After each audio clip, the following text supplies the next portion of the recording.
Hello, everybody. Welcome to the Isaiah Maynard Show. Today, I'm going to be talking about two things that I believe are very important, especially here in January in 2024. First being DEI and how it's become even more dangerous. It's now affecting the airline industry. And then secondly, I'm going to talk about the crisis at our border, especially with what is happening with Governor Greg Abbott, the Texas border crisis, and his face-off with the Biden administration and their lack of enforcing our border laws. So all that and more today on the Isaiah Maynard Show.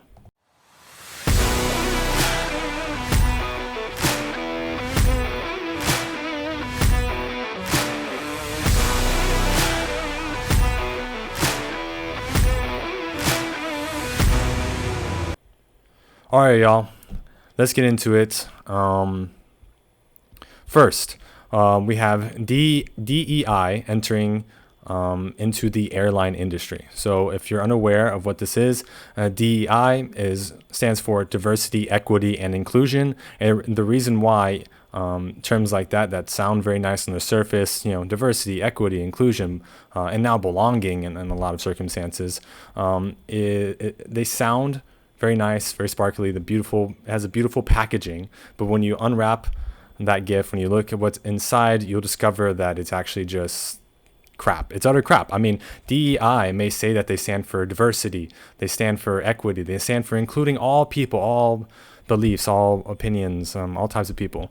But really, when you look at it in practice, and you can see this as DEI has already taken over many of our public schools and education, in the education realm, and hiring practices in numerous fields and businesses. You just look up DEI and see the results of it. You'll see why this is an issue, because DEI really means anti-white, means discriminating against those who aren't far left, those who don't bow down to woke culture or the leftist beliefs. And you'll be canceled if you disagree otherwise publicly. And basically discriminating against anyone who's a straight white male. Just furthering the villainization of people just like that. So ultimately, it's discriminatory, it's racist, it's a failure. It devolves and dismantles every industry that it touches. We've seen that within our own university system here in the United States. We've seen this in our public school systems. We see that in all the different companies that have said they're focusing on DEI and incorporating diversity and equity and inclusion trainings and focusing on that within the hiring practices. It doesn't help. It makes everything worse. Even though that the idea on paper sounds kind of nice. So that's a little bit of context as to what I'm talking about here. Now imagine that being incorporated into the airline industry. And another thing that's problematic with the DEI is that whenever managers and companies or people in leadership positions, high governmental positions, say that they're looking to focus on diversity, on equity, and on inclusion, really what they have to do is lower all the standards that they already currently have. So you're putting underqualified people who aren't qualified for positions into these very important roles. So imagine that in the airline industry. That's what's happening now. If you look at the CEO or I think the owner of United Airlines, that guy was actually revealed to be someone who's a drag queen who does drag performances on the side, which you can argue on both sides why that's important. Personally, I believe obviously that's important. Like this guy what he finds interesting, what he does on the side, something as crazy and perversive as that, is something that is important to consider on whether or not you're going to fly on a plane that on the company that he owns. But putting that aside right now, the United and his company have recently put out statements and have revealed that they're going to focus on diversity, equity, inclusion, trying to get all of their flight school, all the flight school graduates, all the people that they're putting into their flight school as women or black or people of color, things like that. And what I want to preface with is that obviously it doesn't matter. What I'm arguing is that it doesn't matter if you're black, if you're white, if you're Hispanic, if you're Asian, or if you're male or female. It doesn't matter ultimately who you are in terms of your race or ethnicity or your sex.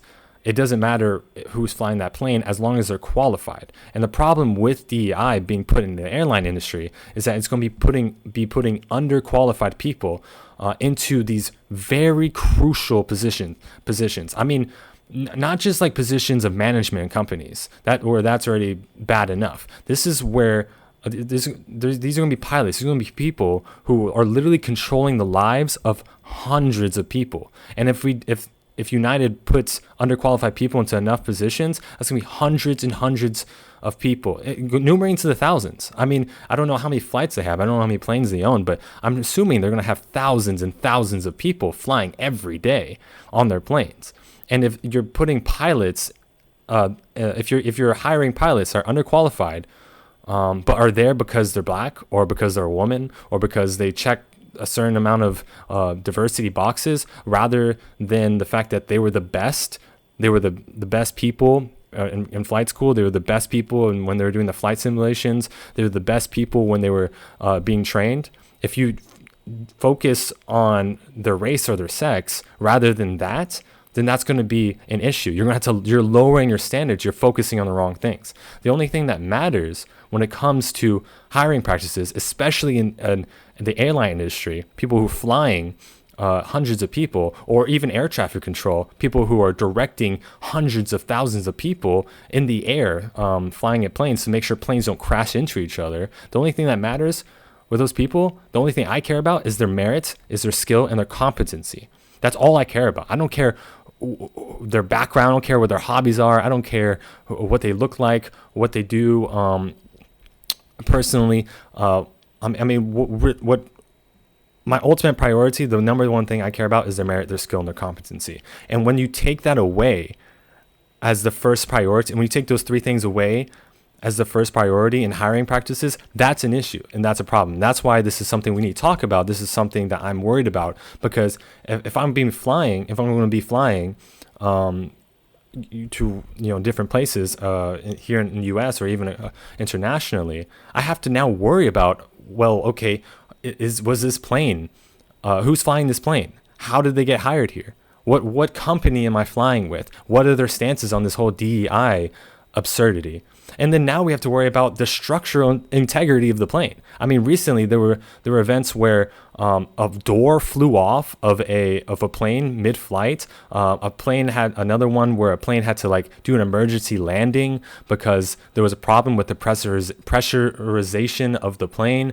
There was another one where a plane flight had to be canceled because a passenger noticed that screws were missing on the wing of the plane, and then the company said oh, don't worry, it was the screws that were missing just had to do with a panel that affected the aerodynamics of the plane, as if a plane isn't supposed to be aerodynamic, as if that's not important. Because if a plane isn't aerodynamic, what does it do? It crashes because it has to fly through the air. That matters quite a bit. So we now have to worry about not only who's flying the plane, what the company where the company stands on DEI, who's in the air traffic controlling not just our plane, but all the other planes in the area, and the structural integrity of the plane. These are things we didn't have to worry about because our airline industries used to care about merit, skill, competency, and who was the best when it came to flying planes. Now they care about what race are they? Are they part of the LGBTQ spectrum? Or what sex are they? Are we reaching our diversity quota? These things don't matter. They shouldn't be in the consideration at all. In fact, I think it's illegal. You shouldn't be advertising this because you're discriminating, one, and that's already illegal, and two, you're putting people in dangerous positions, and three, this whole ideology has a proven track record of making your companies perform worse, not make money. I don't get why they're doing this. So that is something I wanted to talk about, and I think it's important that we continue to talk about this, because if we don't acknowledge it, if we don't change course, we're going to have airline disasters. We're going to have airline tragedies. And I don't even know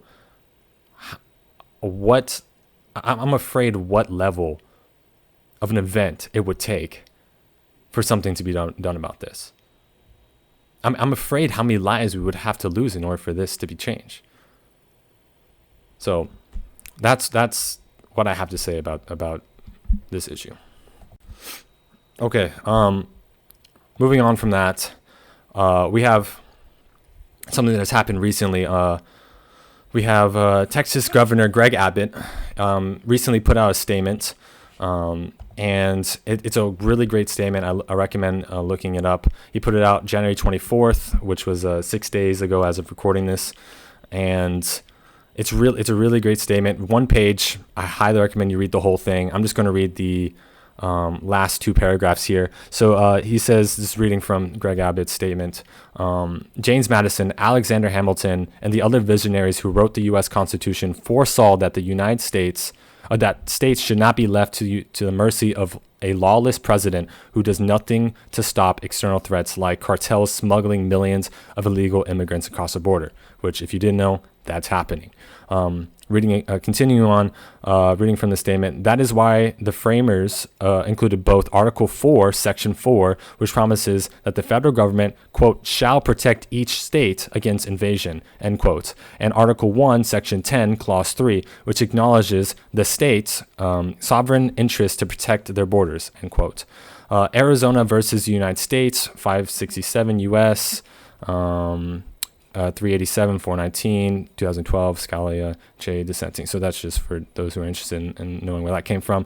And then the last paragraph, Abbott continues on, the failure of the Biden administration to fulfill the duties imposed by Article 4, Section 4 has triggered Article 1, Section 10, Clause 3. So you can see he's setting like a legal precedent. He has a real argument, a solid legal argument for why he's doing what he's doing. Continuing on, which reserves the United States, reserves to this state, Texas, the right to self-defense. For these reasons, I have already declared an invasion under Article 1, Section 10, Clause 3, to invoke Texas's constitutional authority to defend and protect itself. That authority is the supreme law of the land and supersedes any federal statutes to the contrary. The Texas National Guard, the Texas Department of Public Safety, and other Texas personnel are acting on that authority, as well as state law, to secure the Texas border. So that was the last two paragraphs of his statement that he put out. There's more that I think is very important. He's very confrontational. It's very Declaration of Independency. I've seen other political commentators on the right talk about that. I think I agree with him. I think it's very the word, I guess, is like, I won't say deviant. It's rebellious. It's definitely has a little bit of that Declaration of Independence feel to it, and it should, because it's absolutely ridiculous how the federal government, how the Biden administration can utterly disregard its responsibility at the executive branch, the government's responsibility to protect its borders, protect our nation, protect Americans and our interests. It's like they don't care about America at all. They have a simple agenda, and you call me crazy for this, but what other reason would Biden have for doing this? The reason I'm proposing is that they want illegal immigrants to come in here so they can do something like another Dreamers Act, another DACA thing, where they pull in all of these illegal immigrants, allow them to come in here, make asylum claims, give them a court date that they'll never show up for, never look for them, give them citizenship basically, and then have them vote for Democratic Party. I mean, you call me crazy, but that's absolutely what's going to happen. I mean, the illegal immigrants, people who immigrate over here, they largely vote Democrat. I mean, that's a known fact. Correct me if I'm wrong, but that's how the trend goes. And they're grateful that they're able to come over here because of these loose border laws that the Democrats enforce. And they want more illegal immigration so they can get more of their family, their friends to come over here as well. So that's what they're going to do. That's what's going to happen. And you can call me crazy for that. You can call the other people who have proposed this. This isn't my idea, obviously. This is something that's very well known. It's like the great replacement theory, the great conspiracy theory that everyone likes to dismiss, but it makes perfect sense. It's exactly what's happening. What other reason could the Biden administration, could the left have for doing this? I mean, it used to be that left or right, it doesn't matter who you were. Your focus was on the immigration reform was focusing on the immigration process, the legal process. Now it's a fight over whether or not illegal immigration is wrong, or whether or not we should allow illegal immigration. It's ridiculous. It's like Americans have no priority over foreign citizens. They're not Americans. Americans should be put first. Americans absolutely have a right to have their nation protected, to have their homeland protected. Otherwise, we're not a nation. Otherwise, what's the point of having a border in the first place? What's the point of calling us the United States of America? There's no line, there's no border, there's nothing about us to separate, to distinguish us from the other countries. So that's just my initial thoughts on it. Texas Governor Greg Abbott also has the support of almost every other Republican governor. I believe there's only like one, maybe two Republican governors. I don't know who they are off the top of my head, but whoever they are, they need to get on. They need to support Greg Abbott. They need to send him support, because it's ridiculous that should be something that every Republican governor, every Republican politician, I know Trump put a statement on it too, everyone in the Republican Party should be talking about this and should be submitting their support, promoting the support for Greg Abbott here. It's also a rare situation. I think Matt Walsh was talking about this in his podcast earlier, a couple of days ago. He was talking about how it's a very interesting situation that Greg Abbott is in here, where the correct thing to do, the morally correct thing to do, is also the politically correct thing to do. And what's interesting about it being the politically correct thing to do is that Abbott, in doing this, is putting Biden in a rock and a hard place, like in the worst position possible. Because what is Biden going to do? And this is a good transition to what could happen, what could result from this. What is Biden going to do? What is Biden's response? I mean, Abbott put out this statement. It's public now that he's going to do his best to defend to Texas, even though he has no way of deporting the migrants, which is ultimately what he should be looking to do, because that's the only way to stop this immigration is to deport people who come over here, but he has no mechanism of doing that yet. What is Biden's response? Because Abbott is still going to lay down the razor wire. What he's doing right now. He's placing physical barriers, razor wire, and trying to prevent people from coming over through other physical means. Is Biden going to send the U.S. military to cut the razor wire? I mean, how that could be like the worst political decision made by a president in that ever. Like one of the worst political decisions ever. I mean, it would destroy his credibility.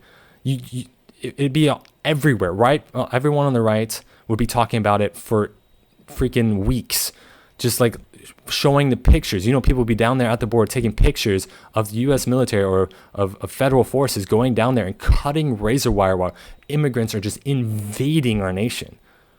I mean, left, right, moderate. I mean, everyone would see that and feel awful just at the thought of that. That would so what? And if he does that, and Texas retaliates, and then the federal government retaliates, and it escalates. Like what could happen there? People are talking about like a civil war. I pray that doesn't happen. Obviously, war is awful. I've never been involved in war. I never want to be. You listen to anyone who's actually involved in war, actually participated in it, they're all scarred from it. They all will tell you how awful of a thing it is. So that's something we should not be promoting or looking toward it as a good thing or glorifying. So what's going to happen here? I don't know. But all I know is that what is happening down at the border right now, especially with the Greg Abbott and Biden administration face-off, it's big news. It's crazy that this is happening in my lifetime. And we want to pay close attention to this, because what happens what will happen as a result of this is something that I think we can learn many valuable lessons for. It will set precedents for future conflicts between the U.S. Government and state governments. And especially since this isn't like a situation where Texas is trying to not enforce a law from the federal government or like there's a state law versus a federal law. It's not like that at all. This is the federal government failing its responsibility to protect our nation, to secure our borders, and Texas saying, no, you have to protect our border. If you don't, we will. We're enforcing your laws, your federal laws, and you're not. So this is, and you saw the legal argument that he was presenting there in the statement, in Greg Abbott's statement. So he's on solid ground here, and it's going to be very interesting to see what happens. So I would recommend paying a close attention to that. I guess that's all I have to say on that. All right, so thank you very much for watching. I appreciate anyone who listens to the podcast. I pray that you have a wonderful rest of your day, and God bless.